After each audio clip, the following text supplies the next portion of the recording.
Thank you for staying with us. Well, it's a woman thing, so obviously it would be. We have to wait. Wait for what? Oh, you know, when the music stopped, we waited for a bit. So when you say it's a woman thing, we have to wait.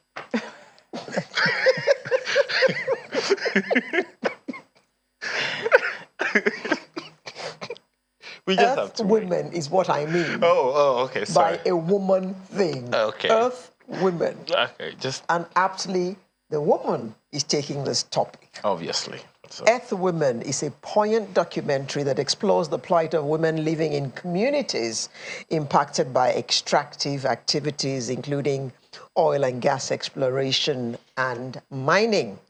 It's an initiative of CSR-In-Action advocacy, the development-focused arm of CSR-In-Action Group, and funded by Ford Foundation, an international organization committed to supporting social justice. It's my pleasure to welcome Bekeme Masade Oluwola. Good morning, and she's the Chief Executive of CSR-In-Action. Thank you for joining us this morning. Thank you very much for having me. Well, at the beginning of the program, we were wondering what Earth Women was all about. It's nice to see. Okay, it's a documentary. It is a documentary. Yes, okay. What is the central theme of this documentary? Okay, so the central theme of Earth Women, the documentary, is really the challenges that women face in extractive communities, that is oil and gas and mining communities. So the discrimination. That's pretty much all over Nigeria. Pretty much all over Nigeria, exactly, exactly, because we're a resource-rich country. So yes, we're talking about this because, you know, we've had conferences for 10 years, and we try to flag up these issues, especially with starting with the community issues and then leading to the women issues. But then, you know, it doesn't just come across as graphically as you want it to. And so it was time for us to graphically represent this through this documentary, and I think it's been a fantastic move to make. What led you to this documentary? So we've had a sustainability in the extractive industries initiative for 10 years, since 2012 when we started it with the Deputy High Commission of Canada. It's called CT for short. And what we do is we bring together leaders in business, in government, from host communities, and CSOs as well, to have discussions around inclusiveness in that space, you know, because all of this has led to conflict over the years, and when there's conflict in these regions with resources, it affects the entire country. So we've had these conversations because we wanted each party to have some sense of equity. And then when in 2018, we got funding from the Foster 2 initiative of DFID to create a standard for CSR and community engagement within that space, we realized that we couldn't actually get women to participate in the discussions. Yes, so we would sit down there, and before we arrived for the meetings in the communities, we would say we want 30% of women represented. After all, we're having discussions that would affect the entire community. And as we all know, women are nurturers, women look after the family, after the children, and all of that. So we wait. So we wait. We have to wait for them. But we didn't even have to wait. So if we had waited, we would wait forever. Because they didn't exist. So it was just a few women. That's the thing. We had to wait until we got them. Anyway, that's what I'm saying. I'm just trying to... permit me to ask you this. There's something you knew before the documentary was shot. Yes. What were the other discoveries? Because I suspect you may have made some other discoveries that you will wonder, we didn't even know this existed. In the process of shooting the documentary, did you have that experience? Not really. Okay. Because we've been working in this space for 10 years. So we just wanted people to see what we'd been seeing all of these years, you know. So I was saying, you want women in the room, and they don't feel like they should be having that conversation because society has told them it's not for you. And, you know, every time that, you know, there's a new license and a new company or the government wants to engage with leaders, it's the men in the communities. And so they didn't feel like they needed to be there. We even had an incident where one of the CSO leaders that we brought had to kneel down to beg one of the chiefs because he was offended because she had a different opinion from him. The meeting would not have continued had she not done that. And she's a leader locally and globally, and she had to kneel down to beg. And so we thought that it was time for us to tell these stories. And you see, with that space, there's also inequity in terms of resource distribution in general. So you have a lot of men who are unhappy because you have, you can see wealth, but you don't actually have access to the wealth. And, you know, when they're frustrated, they take it out on the women. And then the pollution that comes with, you know, extraction is actually causing a lot of other things, health issues, infertility, all of these things. And the women bear the brunt. You know how we are in our society. She doesn't give birth, she's a snake. Yeah. Nobody's looking to the man to see why, you know, that hasn't happened. I wonder where that is anyway. I don't know why. I don't know. I don't know. But, you know, one of the And many times these days, it is the man's fault. Absolutely, as we saw in the documentary. So if you would watch it, it's actually been screened by the Cocoa Film Festival today at Silverbird Galleria. You would find that in the particular case, one of the victims that we interviewed, who didn't actually want her face shown, by the way, because she was afraid of the repercussions, you find that she was beating, there was a time she was beating from 5 a.m. in the morning till 4 p.m. the next day, that evening, beg your pardon, because the man was just unhappy. And he took it out on her, and everybody said it was her fault, that they couldn't have kids. But then she left him. She got to be with somebody else. And immediately got pregnant. She got pregnant. Okay, we're talking about the documentary, okay? So let's have a snippet. Let's take a quick look at what the trailer of The Earth Women is.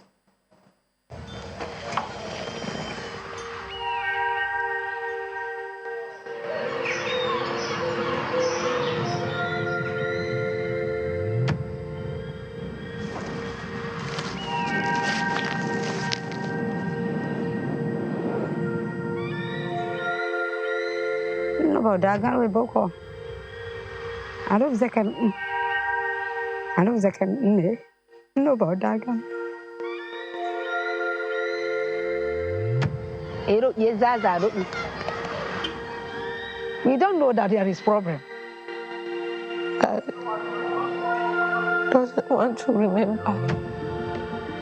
There's a lot of conflict in the regions that these minerals come from. The entire processes of even exploration, it goes beyond even where these activities are taking place. As long as extraction means you are bringing something from below the surface of the earth, that process always have a kind of impact generally on women. Are you ready? Yes.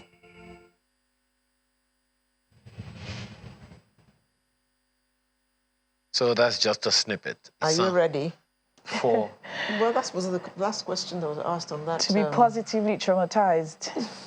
What? To be positively traumatized. That's what we wanted to do. When you think about trauma, it's negative, right? But we want you to watch this, be traumatized, and take action. Okay. And other than that, what other expectations do you have?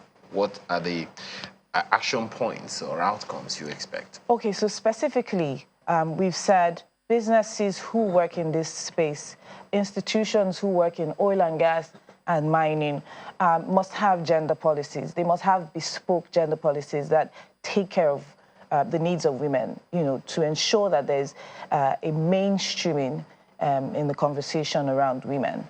And this should also be a part of the conversations that they have with the communities that they have to work with. You know, every time that I come into your community, I want to ensure that I will meet with women, a good representation of women. We also have said that these businesses should carry out gender impact assessments prior to project commencement.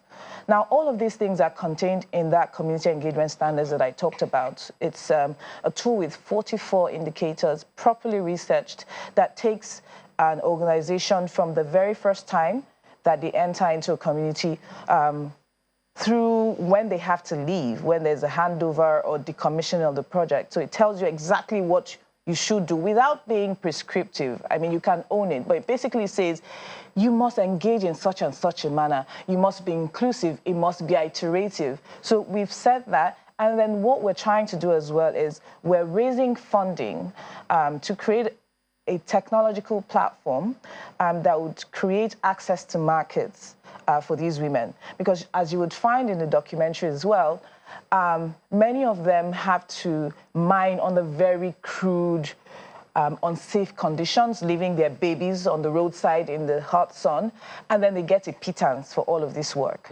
And so we are trying to create access to markets for them so they get the complete value for what they work for. Well, speaking to that very quickly, Nate says women make up just about 18% of the workforce in Nigeria's oil and gas industry. So on the one hand, the numbers are few. On the other hand, the numbers don't get value for money. Yes. That's what you're saying. That's what I'm saying. Okay. That's what I'm saying, because in general, women don't even know how to, you're not brought up to negotiate for those kinds of things. And even with that representation, the 18%, which is quite small, you also find that the positions are not as senior as you would like, and so they can't actually influence decision making. Okay. So what are the aspirations? So on the one hand, we want them upskilled. Now we have a situation where they're not even enough. Do you think if we had more women in the space, they would be able to sympathize with the challenges of women in the space? I actually believe so. I believe so. I think that the problem that we have is cultural. And so oftentimes women don't even realize that we've had this ingrained in us from childbirth. So there's that one to deal with, the fact that, you know, when you get into the room, you have to create space for other women. But if I were to look at myself, many of my bigger opportunities have been through women. But so I do believe that because we face those challenges, when we get into the room, we're able to create the opportunities for other women. Okay. Now, in getting this production together, what kinds of challenges did you face, seeing as it was the women you wanted and they were not really accepted when negotiations were taking place and all that? So the challenges are generally the challenges that you face when you want to go into a conflict-ridden host community, right? Because they're unhappy. They've had many years of being treated like second-class citizens in their own communities. So generally, they're not, they're a bit hostile to any new persons. But the thing is, we worked with experts in those communities. We worked with CSOs that have been working with them for years, because at CSR-In-Action, we address systems more. We address decision makers, but we work with community experts. And so they had created access for us. However, security was a big situation, of course, and we had to be very careful. The other thing I would say was access, even though I said they created access, but opportunity for the people to be open and to be vulnerable. I think that I know that there's been a lot of exploitation of these people, not just exploitation of their resources, but of, you know, them in general. So you have a lot of people coming to the communities asking questions and nothing, you know, being done, nothing, you know, you're not getting anything out of it. And so I feel like I have this huge responsibility to make sure that their voices are heard. So we've produced this documentary, and the onus is on us and partners like yourselves to help us spread the word, because the more people hear it, the more they want to do something about it. I had a conversation afterwards, after the premiere, because we brought in some of the some of the, shall I call them stars in the documentary from the communities, and they were very excited.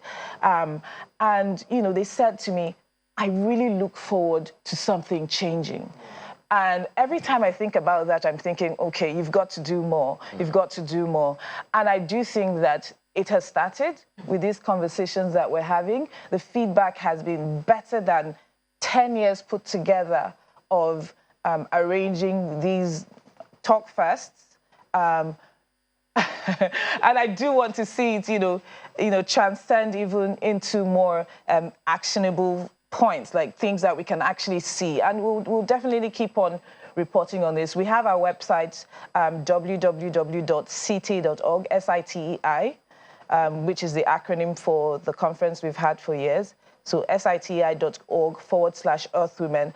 And it has all this information about how you can support and spread the word so that we can actually create some change for Let me people. ask you about that, because we actually began the program by asking the question, how do you pronounce this word? Citei. Citei. Okay, so Earthwomen is obviously, for what you've said, part of this bigger initiative called Citei. So what is it all about? What is Citei all about? So sustainability in the extractive industries is as its name is. And so when you think sustainability is really, in simple terms, managing resources in a way that you do not deny future generations access to these resources. And as we all know, over 70% of our government revenue comes from oil and gas and mining, right? So we think that embedding the concept, the notion of sustainability within the industries is tantamount to embedding it in the nation, right? So we keep on having these conversations around managing the environment, you know, governance, and, you know, other social issues like human rights, women's rights, youth participation. And this initiative, you know, has the conference, we train, you know, different institutions. We have different engagement fora via which we try to facilitate long-term thinking. Okay. By the way, what was the setting for the documentary? Or what is the setting? The setting for the documentary is a Kedera community in the Gokana local government area of River State. Gokana. Okay. In River State, and then Badagry as well. Okay. Why those choices? We were actually going to go to 3 states in Nigeria. We wanted to cover the southwest, south-south, and the north, but again, security issues. By the time we were recording the documentary, we were filming the documentary, it was the period when they turned off cellular networks in the north. So we had identified fantastic, I don't know whether to use something positive, something as positive as fantastic for victims, right? But we'd gotten stories that we thought were worth telling, but then we couldn't access at the time. And, you know, before you knew it, and, you know, all of this was happening within the COVID restrictions and everything. So we had to literally just do what we could in the time that we had and with the access that we had at the time. But we wanted to be sure that we were representing oil and gas and mining, right? Because mining isn't going anywhere. It has the potential to, you know, create great revenue for the country. If it's done in a sustainable manner, it can be good for the economy. We need it for different things, you know, plastics, cosmetics, and all of that. So if we're having this conversation now, then we're going to help forestall so many of the things that happened with the oil and gas. The things that we didn't manage well in oil and gas, we can actually manage better before mining kicks off proper. This Citei speaks to sustainability. You know? So there are questions around how sustainability benefits organizations in Nigeria today. You know, every time I have that conversation, I say, if businesses had been more responsible early on, then you would not have a lot of companies selling off assets and fleeing conflict-ridden communities. And that's what sustainability is about. it's really about responsible behavior. It's not giving back, right? It's entering a place and making sure that your corporate strategy is mindful of your key stakeholders. If you haven't done that, then you're not ready to be in business for the long term. And you will not be welcome. You will not be welcome. License to operate, very important.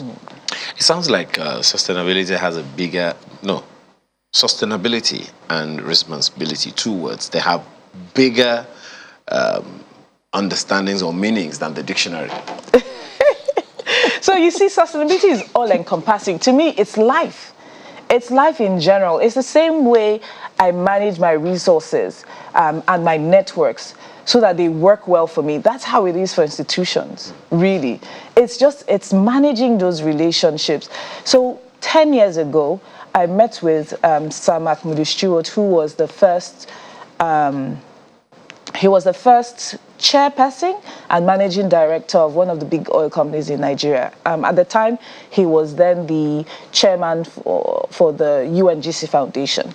And he admitted to me that the challenge that they had was the superficial mode of engagement. So oil and gas companies would come into a community and they would have a discussion with the king, the chief. And they didn't take time out to talk to the other critical members of the community. And you know what? That sharp guy thing doesn't work. It doesn't work. Like, you can't just have that conversation and you go. And then it's happened the first time that the next time you came back in, the communities weren't happy, and you didn't actually learn from that to then delve deeper and to come back. So for instance, the law says that when you carry out an environmental impact assessment, you should actually show it to the communities. For 21 days, it should be on display. Many companies don't do that. Many say they now do it, but guess what? They don't even let the people know that it's there. And then it's reported in such a manner that, the average person can't actually access the information. So you see, these are the things. It's intentionality, it's sincerity of purpose. Sounds like the conversation hasn't started. Well, it has now. Is this documentary going to be on Netflix?